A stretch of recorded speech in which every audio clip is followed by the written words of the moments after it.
Naam, katika makala yetu kuhusu Ifahamu China tunaangazia jinsi mifumo ya akili mnemba imefanikisha usafirishaji wa makaa ya mawe katika jimbo la Mongolia. Tazama.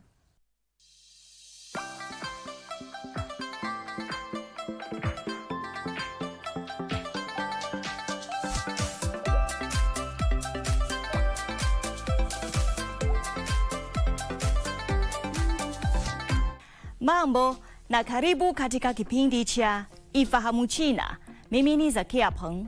Mkoa unaojiendesha wa Mongolia ya ndani wa China, moja ya maeneo makuu ya uzalishaji wa makaa ya mawe nchini China, umeanzisha mifumo ya akili bandia katika vituo vya reli ya mizigo ili kuboresha ufanisi wa usafirishaji wa makaa ya mawe na kuhakikisha uendeshaji salama wa treni nzito zenye uwezo wa usafiri wa tani 10,000. Zaidi ya 60% ya makaa ya mawe kutoka migodi 73 ya makaa ya mawe katika mji wa Ordos yanapakiwa kwenye treni za mizigo katika eneo la makaa ya mawe la kituo treni cha Haitaichuan kaskazini, ambapo makaa hayo husafirishwa hadi kwenye mijini kote nchini.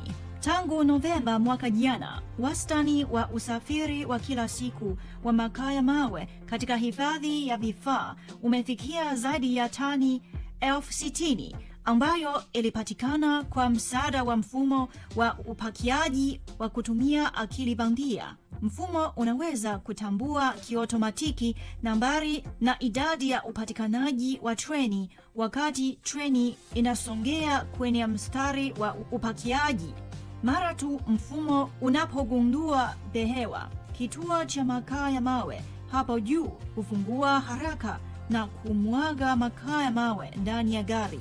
Treni inaposonga mbele, michakato mingi kama vile upakiaji wa makaa ya mawe, kunyunyizia dawa ya kuzuia kuganda, kusawazisha na kuzuia vumbi hufanywa kwa wakati mmoja. Inachukua takriban dakika moja tu kujaza gari la reli kwa makaa ya mawe.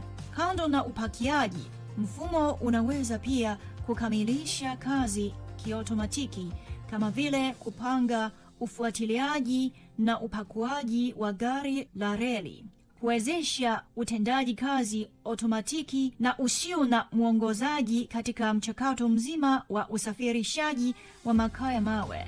Inafanya mchakato mzima kuwa sahihi na mzuri, ikiepuka makosa ambayo yanaweza kusababishwa na makosa ya kibinadamu.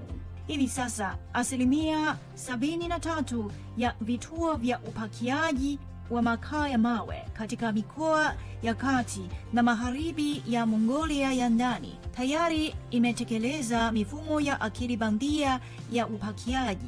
Sasa wastani wa kila siku wa usafirishaji wa makaa ya mawe kutoka kwa vituo vya reli katikati na magharibi mwa Mongolia ya ndani umefikia tani 5,949. Haya, kwa leo kipindi hiki kinaishia hapa. Katika kipindi kijacho nitaendelea kukuletea mambo mengine yanayovutia kuhusu utamaduni na jamii ya China. Asante kwa kuwa nami. Mimi ni Zakia Peng. Kwa heri.